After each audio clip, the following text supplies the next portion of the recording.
자, 앞서 이야기한 것과 마찬가지로 개발 행위에 대해서 앞에 대상을 했죠. 이제 개발 행위 허가에 대한 관점에서 기준을 갖다 나가도록 하겠습니다. 그래서 그 내용을 앞에 했던 내용을 잠깐 정리를 갖다 해보면 이런 내용으로 될 수 있지 않습니까? 자, 한번 봅시다.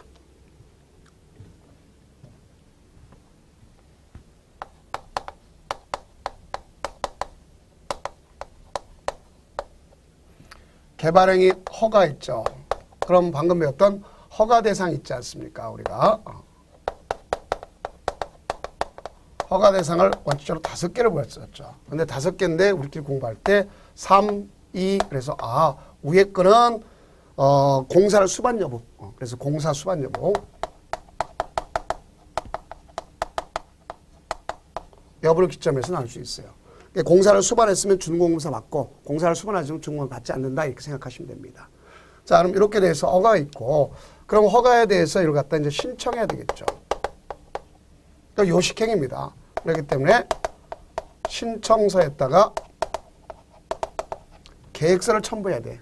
요식행위이기 때문에. 그럼 이렇게 해서 신청을 하지 않습니까? 그러면 여기에 허가권자가 있겠죠. 허가권자가 있으면 이 사람이 바로 누구냐? 특, 광, 자, 시, 장, 군, 수가 있어요. 특광자, 시장, 군수가. 그 이와 같은 허가권자가 있는데, 자, 허가권자가 있는데, 허가권자가 이를 갖다 하기 위해서는 바로 심사 기준. 다른 말 쓰면 허가 기준이 있다는 얘기죠. 지금 이걸 공부하고자 하는 거예요. 그 여기서 허가 기준은 크게 2가지로 볼 수가 있다. 볼 수 있어요. 그래서 그 중에 하나가 뭐라 볼 수 있느냐? 하나가 일반 기준. 일반 기준으로서 5가지가 있고, 네, 또 하나는 어떤 기준이 있느냐? 그 봤을 때 용도 기준이 있습니다. 용도 기준으로서 3가지 있다. 볼 수 있어요. 그래서 이렇게 심사를 합니다. 그럼 심사를 갖다 할 때 여기는 협의 심의를 거치죠. 근데 이것도 생략할 수도 있어요. 협의 심의를 거쳐서 이제 처리를 해준다 알 수 있겠죠. 그럼 이때 처리할 때 이 신청으로부터 여기까지가 15일 걸립니다. 근데 15일 안에는 이 협의 심의라는 건 들어가지 않는다 이렇게 볼 수 있겠죠. 그럼 그 중에 일반 기준, 이걸 갖다가 용도 기준, 기준 등이라 이런 말을 쓰게 된 거죠. 그래서 그 기준 등에 대해서 지금 나가는 겁니다. 그러면 이 기준 등에 대해서 나가는 거니까 첫째, 일반 기준 5가지가 있다 그랬죠. 일반 기준. 제일 먼저 보면 규모에 관한 사항이 있지 않습니까? 그러면 이 규모가 우리가 주어지면서 이렇게 볼 수 있어요. 자연환경 보존지역하고 자연환경 보존 녹지지역. 이거 2가지 있습니다. 자연환경 보존지역과 보존 녹지. 그래서 우리가 자보를 합니다. 자보는 얼마냐? 5,000제곱미터 미만입니다. 미만. 미만. 그래서 5,000제곱미터 미만으로 되어 있다. 볼 수 있어요. 미만. 그 다음에 공업지역, 관리지역, 농림지역 나왔습니다. 공관농. 이거는 3만 제곱미터 미만으로 되어 있어요. 3만 제곱미터 미만. 공관농이 3만 제곱미터 미만. 그럼 이 같은 3만 제곱미터 미만으로 되어 있다. 그래서 아시면 되겠고, 그 다음에 뭐가 있다 보시면 여기에 그 밖에 거. 그 밖에 거는 다 얼마라면 1만 제곱미터 미만으로 되어 있다. 이렇게 볼 수 있습니다. 얼마? 1만 제곱미터 미만으로 되어 있다. 이걸 아시면 되는 거예요. 그러면 이와 같은 이 규모가 있는 것에 대해서 이 규모를 미만이니까 넘을 수는 없어요. 그 만약에 걸쳤더라도 여기 중에 최고 큰 놈을 넘어서는 안 되는 겁니다. 이렇게 됩니다. 그럼 규모가 있겠고, 2번째는 이제 뭐냐? 도시군 관리계획. 또는 여기에 이루어진 이 성장 관리 방안. 자, 여기에 어긋나도 안 되겠죠. 그러니까 우리가 특히 이제 올해 조심할 거 성장 관리 방안에서 잘 하셔야 되겠죠. 성장 관리 방안이란 건 그 옆에 있는 것처럼 바로 뭐가 문제될 것이면 개발의 압력을 받고 있어요. 근데 이 개발의 압력을 받고 있는데 난개발 여지가 되니까 미리 체계적으로 알겠죠? 완화시켜야 되겠죠. 자, 그러면 이 도시적 바뀌의 경우에 가장 우두머리가 누구냐 볼수면 계획관리적 아닙니까? 근데 이게 도시로 들어가잖아요. 그럼 우리 그런 말을 하죠. 예전에 그런 말. 저도 시골 촌놈이었었는데 도시로 갔습니다. 그래서 시골에서 몇 등 안에 들었던, 소골 안에 들었던 사람인데 도시 가니까 제일 꼭지가 되는 건 마찬가지란 말이에요. 그러니까 결론적으로 내가 왔을 때, 야, 이 체계적 공부 안 됐구나. 이런 생각이 드는 거죠. 단순 암기. 똑같아, 여기도. 자, 도시적 바깥의 계획관리적인데 그게 안으로 들어오잖아요. 그죠? 안으로 들어오면 어떻게 돼? 난개발이 될 여지가 있지 않습니까? 그래 이걸 위해서 개발 허가권자인 특강자 시장 군수가 여기는 이런 개발에 압력받고 이렇게 예상되는 지역은 성장관리 방안을 해서 인센티브를 주겠다는 얘기죠. 인센티브를 주겠다는 얘기죠. 그래서 건폐율 같은 경우는 50% 범위 내에서 용적률은 125% 범위 내에서 준다 이런 얘기 아닙니까? 그게 바로 성장관리 방안이라는 걸 볼 수 있어요. 여기에 어긋나지 말아야 된다는 것도 우리가 꼭 아셔야 되겠고요. 두 번째는 이제 도시공격 시설 사업에 지장을 초래해서는 안 되겠죠.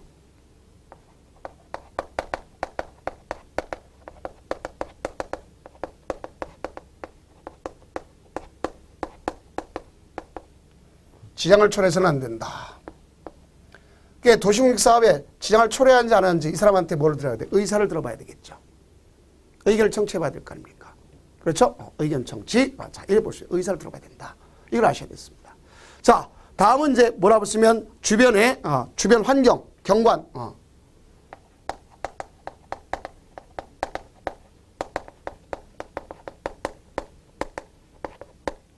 주변 환경과 경관을 조화를 이룩돼 있습니다. 그래서 이와 같이 주변 환경과 경관을 조화를 이룩돼 있다는 것도 여러분들이 꼭 이해를 해두시면 되겠습니다. 그 다음에 기반시설이 여기 보면 가장 중요한 것이 기반시설의 설치나 아니면 그걸 확보 계획이 있어줘야 되겠죠. 이게 바로 이게 일반 기준입니다. 그러니까 과거에는 이런 일반 기준만 갖췄으면 무조건 허가를 해줬었어요. 무조건 허가. 그러면 상대적으로 뭐가 문제될 거냐? 예를 들어서 주거지역과 상업공업지역과 저 있는 녹지지역과 똑같이 취급되는 결과를 가지고 있잖아요. 규모만 약간 차이가 있을 뿐이죠. 그렇죠? 그러면 그러다 보니까 안 되겠다 해서 용도 기준을 갖다 가미하는 거예요. 그래서 이 용도 기준은 몇 가지가 있는가? 그러면 세 가지가 있습니다. 첫째, 뭐가 있다면 시가와 용도. 시가 용도는 개발 용도를 얘기하는 거예요. 그래서 주거지역, 상업지역, 공업지역에 대해서 나타나는 겁니다. 시가와 용도. 그 다음 두 번째는 유보용도입니다. 그럼 유보용도가 있겠고 마지막으로 보존용도가 있어요. 이 유보용도가 어디에 되느냐? 이 성장관리 방안의 기준점이 될 수 있어요. 그럼 얘네들은 전문가 있잖아요. 전문가. 그래서 도시계획위원회에 심의를 거쳐서 유보용도는 강화도 하고 완화도 시켜줄 거 아닙니까? 근데 보존용도는 무조건 강화하는 쪽으로 가져가야 되겠죠. 그래서 유보용도는 몇 가지가 있느냐? 우리가 대표적인 것이 계획관리지역, 생산관리지역, 자연 녹지지역 이런 데가 된단 말입니다. 그걸 머릿속에 연상하시면 되겠어요. 자, 그래서 이렇게 한다. 그러면 때에 따라서 시험지 날 때 이렇게 나올 수 있는 시가와 조정구역은 도시계획위원회 심의 거쳐서 강화 또는 완화, X. 그 다음 자연 녹지지역은 도시계획위원회 심의를 거쳐서 강화한다, X. 자연 녹지는 어디 속해요? 유보용도에 속하죠. 강화도 되고 완화도 되는 거 아닙니까? 이렇게 가져가야 된다는 것을 꼭 인식해 두세요. 자, 그게 바로 여기 내용이다. 를 알 수 있습니다. 그렇다면 이제 성장관리 방안이라고 나와 있죠. 자, 그러면 그 성장관리 방안에 대한 내용을 가지고 한번 정리를 한번 해봅시다. 거기 써 있는 거 가지고. 자, 이 성장관리 방안. 자, 성장관리 방안 누가 하는 거랬죠? 특광자, 시장, 군수가 하는 것이랬죠. 난개발 방지, 지역적 특성을 갖다가 고려해서 체계적, 계획적으로 개발을 뭐 하는 거랬어요? 유도하는 것이라 했지 않습니까? 그래서 이렇게 해서 발생 가능성을 높이는 개발의 발생 가능성이 높은 지역을 대상으로 해서 기반시설의 설치 변경, 건축물의 용도 등을 갖다가 미리 수립한단 말이에요. 그 관리 방안이라는 거, 방안. 미리 안을 수립하는 관리 방안 이렇게 됩니다. 그 대상 지역은 유보용도 지역을 기점으로 합니다. 유보용도. 그래서 유보용도가 우리가 주어지는 것은 기본적으로 봤을 때 얼마를 갖다 기점으로 할 것인가. 그러면 유보용도를 갖다면 그 유보용도 자체가 계획관리지역, 생산관리지역, 그 다음에 나가서 자연녹지지역 있죠. 근데 땅은 걸치는 경우가 있을 수 있어요. 만약에 그게 보전관리, 그것도 안 썼지만 보전관리지역이 들어간다 그러면 보전관리 많이 들어가면 안 되겠죠. 그래서 20% 범위 내에서만 이루어지게끔 해줘야 된다 볼 수 있습니다. 그러니까 이런 지역으로서 개발의 수요가 많아 무질서한 개발이 예상된다든가 또는 가서 또 주변의 토지 이용이나 교통 여건 변화를 통해서 향후 시가가 예상되는 지역이라든가 또는 주변 지역과 연계하여 체계적 관리가 필요한 지역이다. 그렇게 볼 수 있습니다. 이걸 하기 위해서는 공고하고 주민에 열람시킵니다. 며칠 이상, 14일 이상 나의 반영으로 30일 통보해줘요. 그리고 의견 청취를 합니다. 그 의견 청취는 뭐 주민과 지방이죠. 근데 주민과 지방의 의견 청취를 생략하는 경우도 있어요. 제일 밑에 주석을 달아놨죠. 그래서 보면 성장관리 방안의 면적을 10% 이내 변경한다. 또 단위 기반시설 부지를 10% 미만으로 변경하는 경우다. 이런 경우가 있을 수 있어요. 또는 비탈면의 시설 부지에 불가피한 변경을 가져온다든가 또 건축물의 배치 형태 색채 높이의 변경을 가져온다든가 기타 조례 과정을 경미한 경우는 생략될 수 있다는 것을 아시면 되겠죠. 자, 그럼 이와 같이 가져오고 그 다음에 나가서 이제 개발행위 허가 절차의 경우에서 앞서 배웠죠. 자, 절차는 신청하고 심사하고 협의 심의를 거쳐서 처리하는 거다 볼 수 있겠죠. 그럼 처분은 몇 가지가 있다 그랬어요? 3가지. 자, 처리하는 과정을 보면 처리는 몇 가지로 볼 수 있냐? 심사의 처리는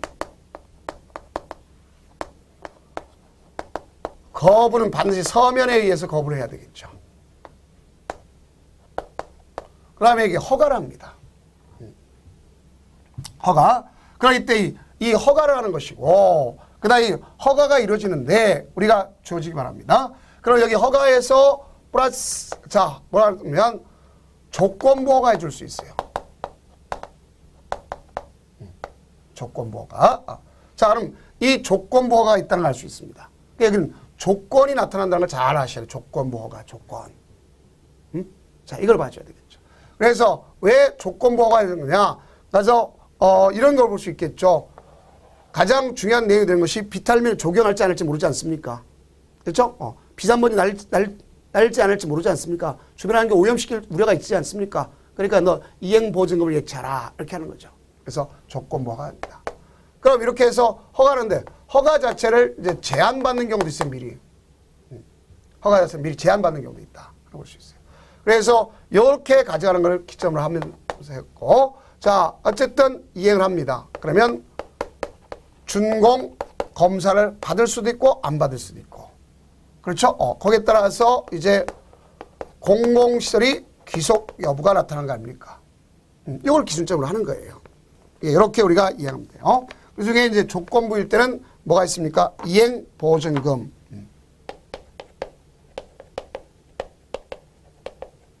공사비의 20% 범위 내에서 주어진데, 자, 우리가 정확하게 본다면 국가, 지단체, 또 공공기관, 조례가정하는 기관, 이들은 낸다, 안 낸다? 안 낸다. 볼 수 있어요. 그래서 그걸 앞에 걸 이니셜을 땄을 때, 비굴 발차기, 이렇게 하면 되죠. 비굴 발차기, 비탈면에 적용을 하겠다. 그래서 비굴 발차기, 이렇게 해주면 되겠습니다. 자, 그 내용이 여기다. 볼 수 있어요.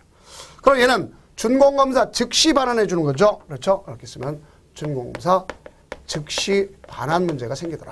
이렇게 주면 되겠습니다. 자, 그런데 이제 문제는 이 중에 개발행위 허가 제한이 된다는 거죠. 그럼 개발행위 허가 제한은 누가 하는 거냐? 입안권자가 다 제한하는 겁니다. 그러면 가서 의견을 청취해서 그 다음 심의를 거치고 그 다음에 가서 미리 사전에 고시하는 것이다. 이렇게 볼 수 있어요. 그러면 여기에 입안권자 중에서 국토장관도 있고 시도사도 있잖아요. 의견 청취는 이 사람의 의견 청취는 거예요. 시장군수의 의견 청취를 듣는 거라 볼 수 있어요. 그래서 이 같은 시장군수의 의견 청취 듣고 도시계획위원회 심의를 거칩니다. 그래서 사전에 뭐하다 보시면 고시한다 하는 거 볼 수 있습니다. 사전에 고시. 자, 그러면 여기 있는 그 사유가 바로 뭐냐? 그러면 그 사유를 공부하면 되겠죠. 사유는 역시 5가지입니다. 우리가 공부할 때 녹계, 수문, 지기도 이렇게 개략적으로 공부해도 상관없습니다. 녹계, 수문, 지기도. 자, 이렇게 우리가 암기적인 측면에서 좀 공포도 암기할 게 많죠. 그래서 이렇게 코드를 잡아놓으면 하면 아주 좀 편합니다. 그러니까 무슨 소리냐? 녹지지역과 계획관리지역은 개발할 여지가 있잖아요. 근데 거기에 조수류가 있다, 수목이 있다, 우량 농지가 있다. 그럼 개발을 일단은 어떻게 제한해야 되겠죠. 이게 바로 여기 내용이란 말이에요. 개발을 제한해야 되겠다 하는 걸 볼 수 있겠죠. 그 다음 여기 보면 문화재, 소위 우리가 쓸 때 개발을 인해서 주변 환경, 경관, 미관, 문화재 등에 크게 손상되거나 오염될 우려가 있다. 어떻게 제한해놔야죠. 그 다음 여기 지라는 것은 지구단위 계획구역이 됐다는 얘기죠. 그럼 구역이 됐으면 아직까지 계획이 수립됐어요? 안 됐어요? 아직 안 됐잖아요. 그럼 할 때까지 좀 참아달라, 더 참아달라 할 수 있겠죠. 이거고. 그 다음 기반시설 부담구역으로 지정된 역시 구역이 됐어요. 그러면 역시 계획은 아직까지 없잖아요. 그럼 계획 수립할 때까지 참을 바에 더 참아달라고 할 수 있어요. 그 다음 여기는 도시군 기본계획이나 도시군 관리계획이 수립 중에 있어요. 수립 중에. 도시군 기본계획이나 도시군 관리 수립 중에 있어요. 그러니까 이렇게 해서 수립 중에 있다, 수립하고 있다. 그러면 계획이 수립될 때까지 어떻게 되는가 알 수 있어요? 더 많이 규정을 해줘야 되겠죠. 그렇죠? 자, 그러면 여기에 이렇게 가져가는데, 자, 여러분들 여기 보면 수립하고 있다. 그럼 할 때까지 더 참아달라 할 수 있겠죠. 그래서 여기 있는 이 지기들은 제가 그냥 뭐 어떤 지역적 특성이 아니라 경상도 말로 지기도 하면 화가 났을 때 대드는 겁니다. 죽이면 안 돼. 죽여달라는 소리죠. 안 돼. 참아야지. 그래서 우리끼리 공부하면 3년인데 3년이는데 플러스 1회 안에서 2년 범위 내에서 더 완화시킬 수 있다. 이렇게 보면 돼요. 그래서 최장 몇 년까지 제한하면 최장 5년 이렇게 볼 수 있어요. 최장 5년. 근데 여기는 그런 말이 없죠. 여기는 우리가 쓸 때 3년 범위 내에서 완화시켜줍니다. 그러니까 이때요. 연장할 때는요. 연장할 때는 이 자체가 필요 없어요. 심의 자체가 필요가 없습니다. 연장할 때는 심의가 필요 없다. 이렇게 생각하시면 됩니다. 자, 그게 바로 여기에 해당하는 거다 볼 수 있어요. 그래서 사전 고시한다. 그다음에 끝나기 전에 이 기간이 언제든지 계획이 수립될 거 아닙니까? 그럼 언제든지 중도에 해제할 수가 있다 하는 것도 아셔야 되겠죠. 자, 이쯤 하면 이제 기출문제를 나가면 되겠죠. 기출 체크. 법령상 개발 행위의 제한에 관한 설명으로 옳은 것 그랬어요. 제한하고자 하는 자가 국토장관인 경우에 관할 시장군수의 의견을 청취를 요하지 않는다. 아니죠. 분명히 보세요. 의견 청취 요하겠죠. 그 다음 제한하고자 자가 국토장관인 경우 중앙도시의 심의를 거치지 않는다. 자, 심의를 거쳐야 돼요. 다만 연장할 때는 심의를 거치지 않는다. 이 말하고 틀리단 말이죠. 연장할 때. 자, 그 다음 3번 제한기간을 연장하는 경우 2회 안에서 아니죠. 1회 안에서 2년 이렇게 돼야 되겠죠. 2회 안에서. 그 다음 지구단위 계획구역으로 지정된 지역은 제한기간을 연장할 수 있다. 지기도 연장할 수 있다. 알 수 있지 않습니까? 맞네요. 그 다음 5번 녹지지역으로 수목이 집단 생육한다. 녹지지역 수목이 있잖아요. 그럼 연장할 필요가 있어요? 없어요? 없죠. 연장하는 건 안 됩니다. 자, 이렇게 돼요. 그럼 결론적으로 이렇게 해서 제한받고 이제 준공검사를 받습니다. 준공검사는 누구한테 받죠? 특광자 시장군수한테 받는 겁니다. 이거 잘 보세요. 그렇죠? 그래서 자, 준공검사를 받아야 되겠죠? 그래서 준공검사를 특광자 시장군수한테 준공검사 받습니다. 그럼 이때 받은 경우를 잘 아시면 되겠고 거기에서 준공 받은 경우 협의가 됐잖아요. 그죠? 다른 준공인가 다 받은 거로 보는 겁니다. 다음 이제 공공시설을 귀속시켜야 되겠죠. 공공시설 귀속은 행정청이든 비행정청이든 새로 설치한 건 다 귀속되는 겁니다. 관리청에. 그러면 행정청은 절대 무상 귀속이요.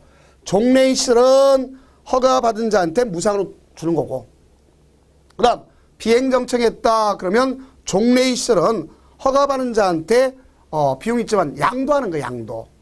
무상양도. 무상으로 양도. 자, 이렇게 되는 겁니다. 그런 것을 아시면 되겠죠. 그래서 공공시설 설치 비용에 상당하는 범위에서 개발 허가받은 자한테 무상으로 뭐 할 수 있다? 양도할 수 있다 하는 것을 아시면 되겠습니다. 자, 그러면 이쯤 하면 이제 한번 보도록 해봅시다. 자, 거기 문제를 한번 풀어도 될 거 아닙니까? 전체적으로. 자, 법령상 개발행위 허가에 관한 설명으로 틀린 것 그랬습니다. 개발행위 허가를 받은 사업 면적을 5% 범위 안에서 확대, 축소하는 경우에는 변경 허가를 받지 않아도 된다. 제가 뭐랬어요, 이거는요? 축소죠. 확대는 허가 받아야 된다 그랬죠. 꼭 아셔야 됩니다. 자, 분명히 틀렸죠. 그 다음 2번 허가권자가 개발행위 허가를 하면서 환경오염 방지 등의 조치를 할 것을 조건으로 붙이려는 때에는 미리 개발행위 허가를 신청한 자의 의견을 드린다. 맞죠? 개발 허가 신청한 자의 의견을 미리 듣도록 되어 있습니다. 맞습니다. 그 다음 3번 개발행위 허가의 신청 내용이 성장관리반 내용에 어긋난 경우 허가해주면 안 되겠죠. 일반적 기준에 어긋났잖아요. 해주면 안 되겠죠. 그 다음 4번 자연녹지 지역에서는 도시계획 심의를 거쳐서 자연녹지는 강화도 할 수 있고 완화도 하는 거 아닙니까? 그렇죠? 맞죠. 그 다음 건축에 대한 개발 허가받은 자가 건축을 완료하고 그 건축물에 대해서 건축법상 사용 승인을 받은 경우에 준공에서 따로 받을 필요가 있다 없다? 없다. 맞죠? 그래서 됩니다. 다음 허가해 줄 때 자 연동제라 했죠. 우리가 가장 큰 문제점은 난개발 방지가 목적입니다.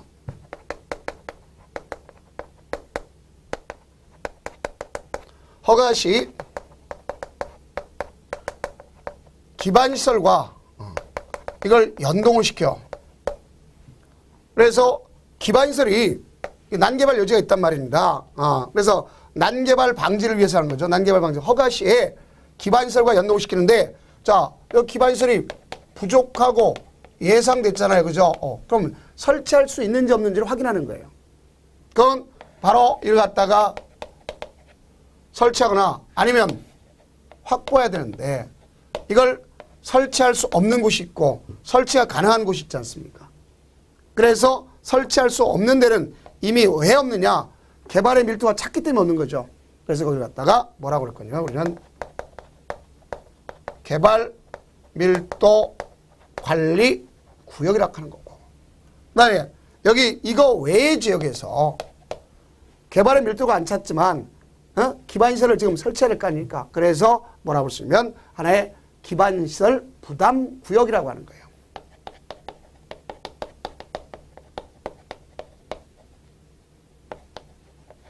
그러니까 이런 건 누가 하냐? 허가시 해주는 거, 허가시. 누가? 허가권자가 누굽니까? 허가권자 자체가 특광자 시장군수죠.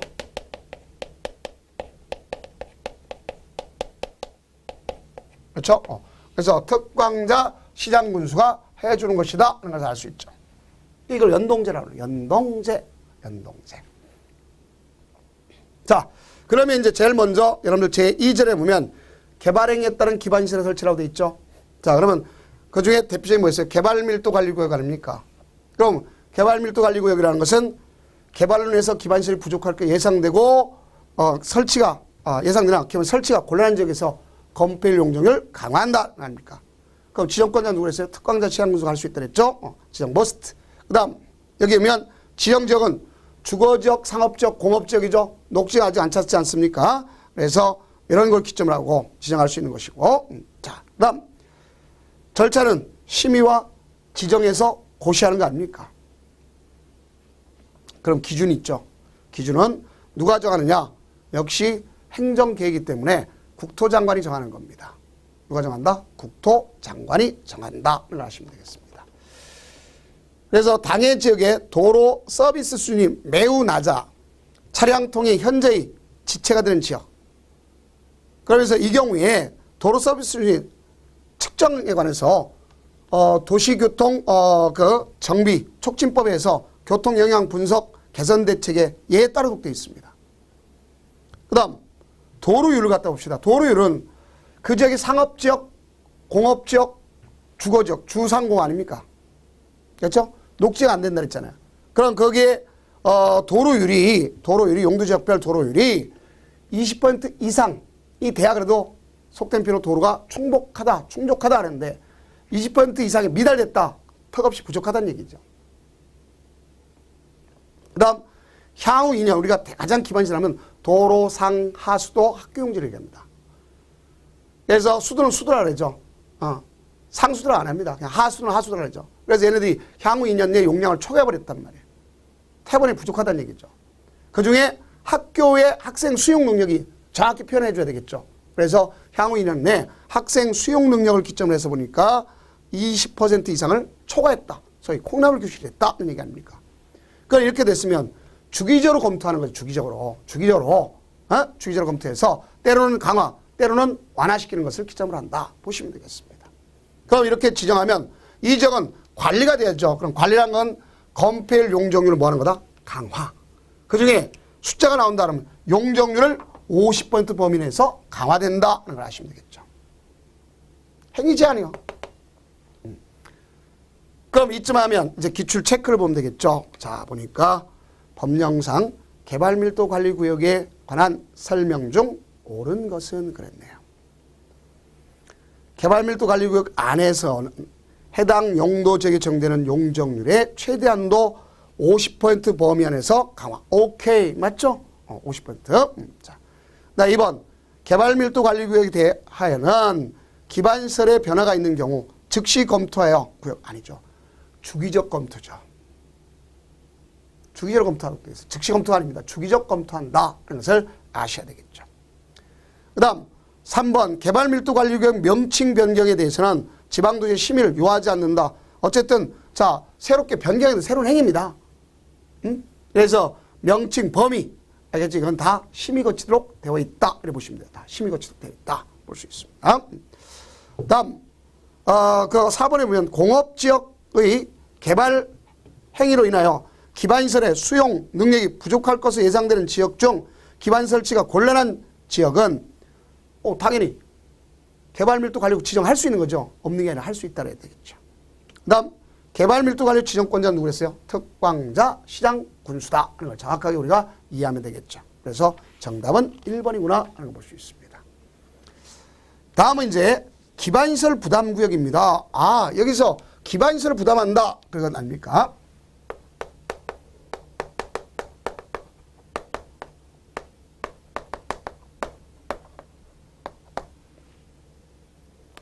여기 보면 이 기반시설 부담구역 그랬는데 자 우리가 이해할 것은 기반시설 부담 돈 내야 될 거 아닙니까? 그럼 이때 이 기반시설은 어떤 걸 갖다 얘기하느냐? 우리가 도로, 공원, 녹지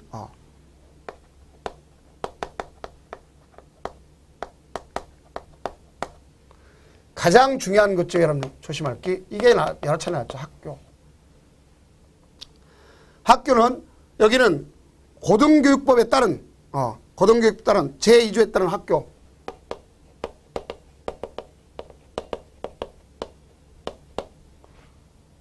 요거는 뭐가 될 거냐?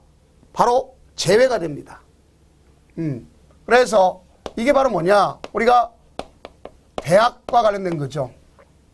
그렇죠? 그래서 이 대학의 종류가 여러 가지 있습니다. 자, 그래서 그 대학과 관련되어 있는 내용은 제외한다. 이런 얘기입니다. 고등교육법 제2조에 따른 수도, 하수도, 폐기물 이런 걸 볼 수 있겠죠. 그럼 여기에 지정권자는 역시 누구다 그랬어요? 특광자, 시장, 군수가 하는 것이다. 자, 이쪽 다시 한번 가봐요. 자, 난개발 방지를 위해서 허가시 누가? 특광자, 시장, 허가하는 거 아닙니까? 기반시설과 연동하는데 부족한 예산 설치가 확보할 수 있으면 기반시설 부담구역, 할 수 없으면 개발밀도관리구역이라는 거 아닙니까? 그러면 여기 중에서 의무적 대상 지역이 있다는 볼 수 있겠죠.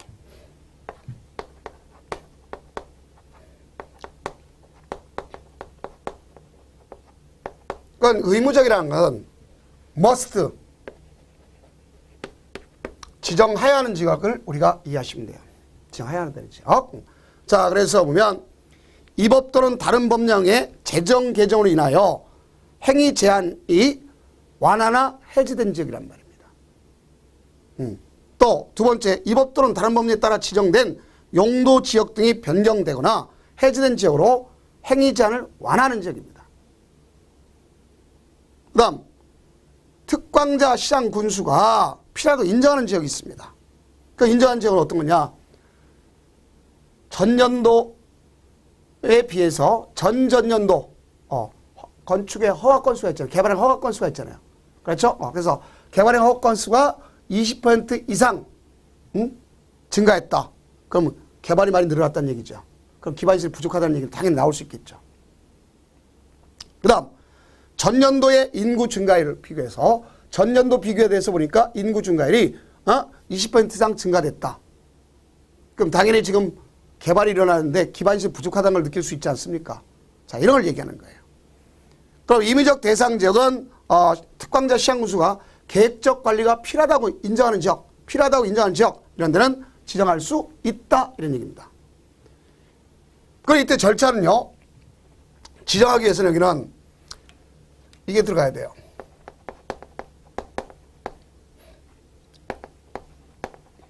의견 청취, 그 다음에 가서 심의, 그리고 지정하고 고시합니다. 그 이때 이 의견 청취는 누구의 의견 청취냐? 이게 중요한 거죠. 주민. 왜? 돈 낼 사람이 주민입니다. 난 도시계획위원회 심의를 거쳐요. 지정고시는 특광자 시장 군수가 하는 것이다. 볼 수 있겠죠. 그래서 이와 같이 가져갑니다. 그러면 이때 이 지정하는 대상 지역이 될 수 있는 규모는 얼마냐? 우리가 10만 제곱미터 이상을 기점한다. 그럼 경계를 명확해 줘야 될 거요. 그렇죠? 그래서 경계를 명확해 줘야 됩니다. 그럼 사람들이 소규모로 개발을 그러니까 연접돼 있다. 그럼 합산의 의미라고 보면 되겠죠. 하나의 단위로 묶어서 할 수 있습니다. 자, 그 이와 같이 기반시설 부담 구역이 되면 여기에 따라서 뭐가 되냐? 1년 내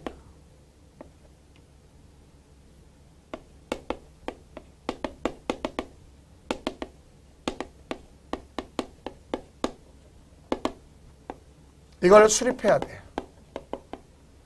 구역이 됐다. 그러면 기반시설 설치 계획을 기반시설 설치 계획 이 자체를 갖다가 수립하도록 되어 있습니다. 이게 중요한 내용이란 말이에요. 그래서 이와 같이 수립을 하도록 되어 1년 내. 그러면 1년 내 수립하지 않는다. 그럼 이건 필요가 없게 되는 거죠. 효력을 다음날 효력을 잃게 되는 겁니다.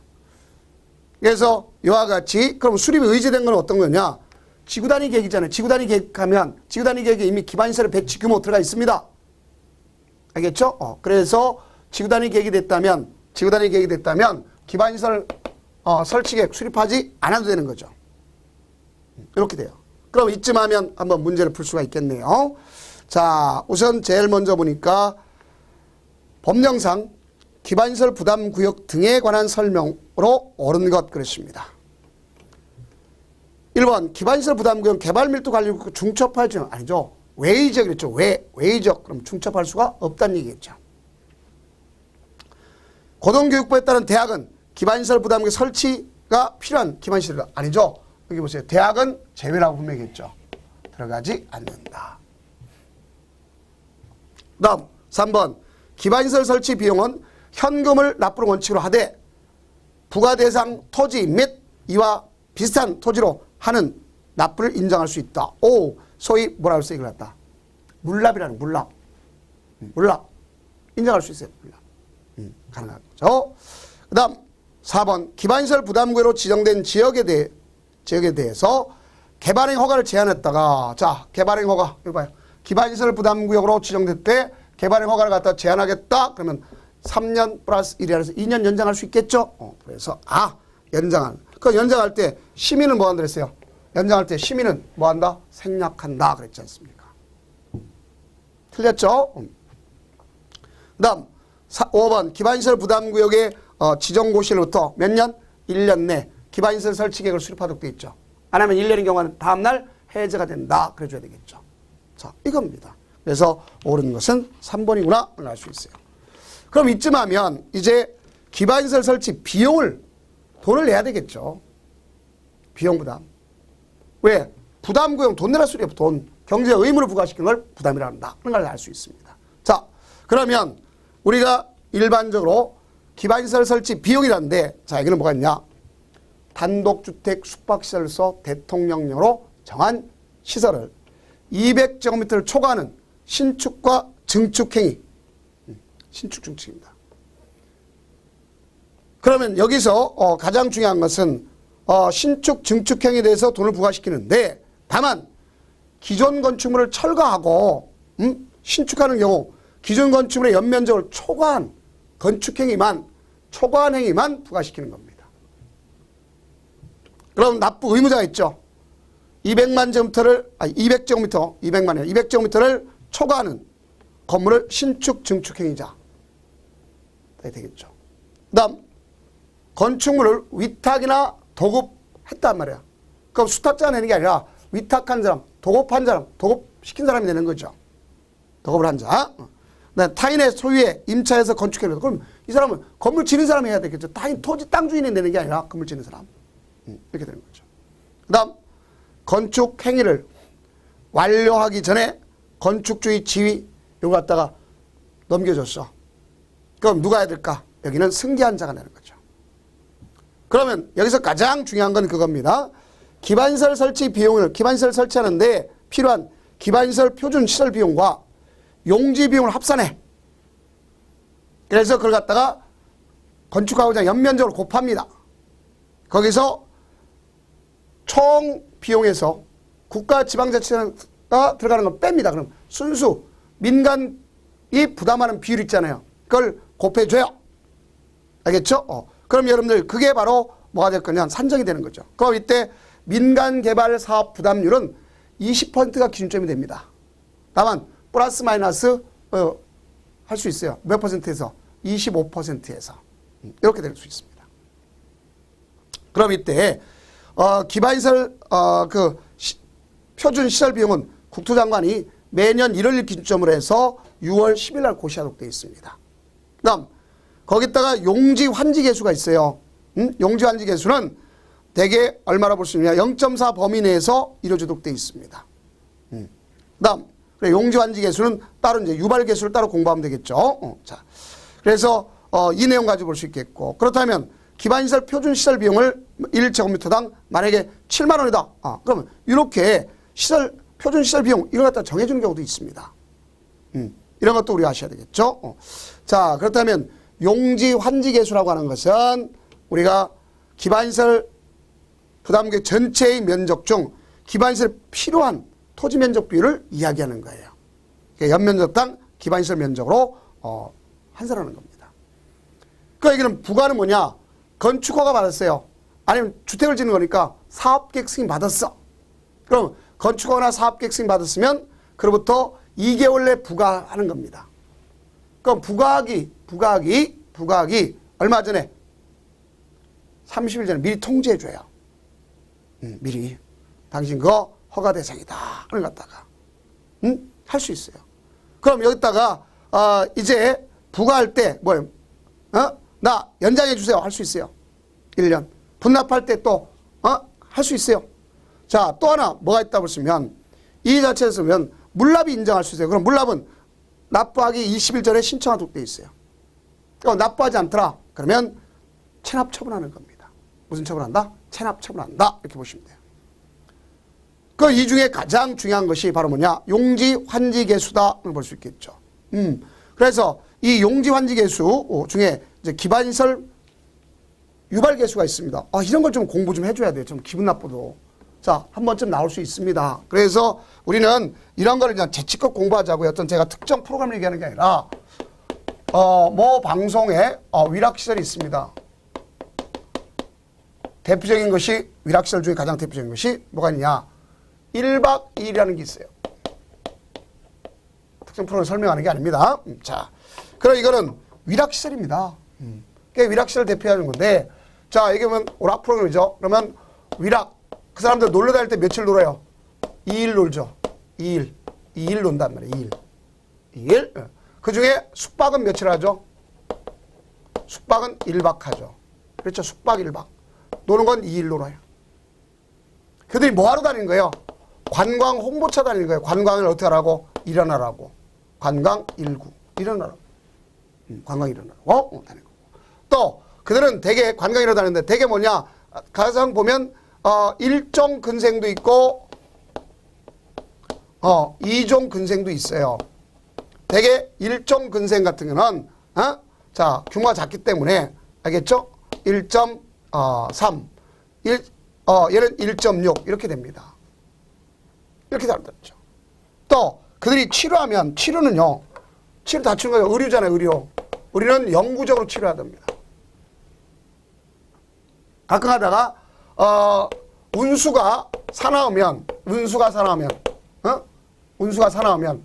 알겠죠? 뭐라고 하느냐? 자, 운수가 사나우면 운수 사납다. 그래 볼 수 있겠죠? 그래서 일반적인 형태에서 본다면 운수가 사나운 날이 있단 말이에요. 사나운 날. 일사. 그 다음, 종교. 운수가 사나우면 종교에 보면 까나리 안 먹으려고 열심히 기도하죠. 그죠? 일사. 이렇게 되겠죠. 일사. 그 다음에 이제 주택의 경우는 주택과 업무. 주택과 업무를 갖다 봅시다. 자. 업무와 관련됐으면 얘네들은 다 원래 말씀 0.7이라고 볼 수 있겠죠. 주택도 0.7, 업무도 0.7, 수련도 0.7. 자, 이렇게 돼. 모든 게 대부분 0.7이다 볼 수 있습니다. 그 다음에 이제 창고가 0.5가 되는 것을 알 수 있습니다. 창고만 0.5.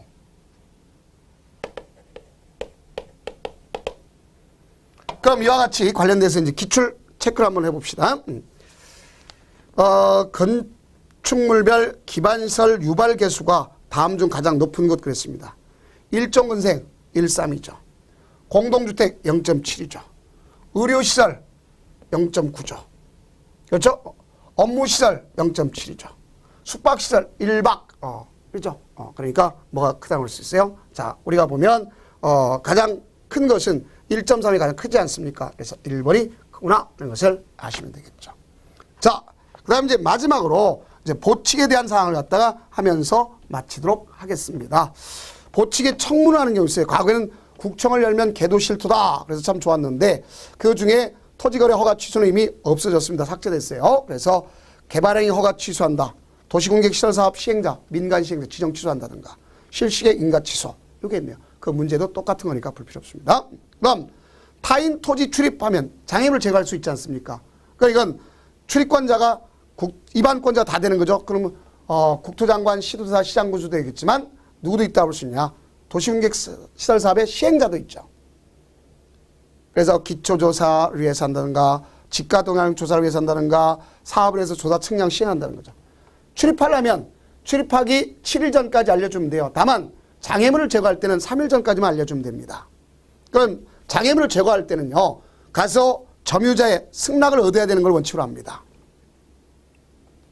그러면 이때 동의를 하지 않는다 그러면 행정처이면 시장군에서 그 사실을 통보하면 되고 비행정처는 허가받도록 돼 있어요. 허가. 다음 일출 전 일몰 후에 사생활 보고 문제되죠. 그러면 점유자의 승낙 받고서 들어가야 되겠죠. 점유자 승낙 이거 알 수 있습니다. 그럼 어쨌든 남의 재산을 갖다가 어쨌든 일시 사용하고 피해 주셨잖아요. 손실보상 문제 생기는 거죠. 그래서 행위자가 속한 행정청 또는 사업 시행자한테 줘야 된다. 그런 걸 볼 수 있습니다.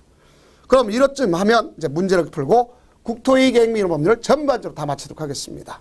그거 보면 법령상 행정적인 도시공개시설 사업 시행자가 사업 시행과 관련하여 타인 토지 출입하는 경우 등에 대한 설명을 옳지 않은 것. 1번 타인 토지에 출입하려면 출입하려는 날 7일까지 알려주는 거. 당연히 맞죠? 7일 전까지 알려주는 거. 당연히 맞지 않습니까? 이게 가져야 되겠죠. 그러면 다만 우리가 기산점이 되는 걸 정확히 아시면 되겠죠. 다만 뭐가 있을 수 있어요. 장애물을 제거한다. 그럼 어떻게 해야 되겠죠? 그때는 3일 전. 자, 그다음에 2번 타인 토지 임시 통로로 일시 사용한다. 그러면 점유자의 동의를 얻어야 되겠죠. 일시 사용. 그다음 타인의 토지를 재료 적치장으로 일시 사용한다. 그럴 때 이 사람은 주소 거소가 불명이다. 그럼 허가받도록 돼 있죠. 자, 허가. 근데 이것이 만약에 예를 들어서 여기 사업 시행자가 행정청에 나면 그럼 허가받을 리 없죠. 그래서 허가받지 않는다. 이게 볼 수 있어요. 그래서 이게 틀렸죠. 허가는 비행정청만 받는 거죠. 다음 장애물을 제거하려면 제거하기 얼마? 3일 전까지 알려주는 거 맞습니다. 다음 일출 전 일몰 후에는 그 토지 점유자 승낙 없이 담장 또는 울타리로 둘러싸인 타인 토지 출입할 수 없다. 누구의 승낙? 점유자 승낙. 이렇게 되면 되겠습니다. 자, 고생 많으셨습니다. 그럼 저 다음 강좌는 이제 완전 파트가 바뀌어가지고 도시개발법서부터 나가도록 하겠습니다.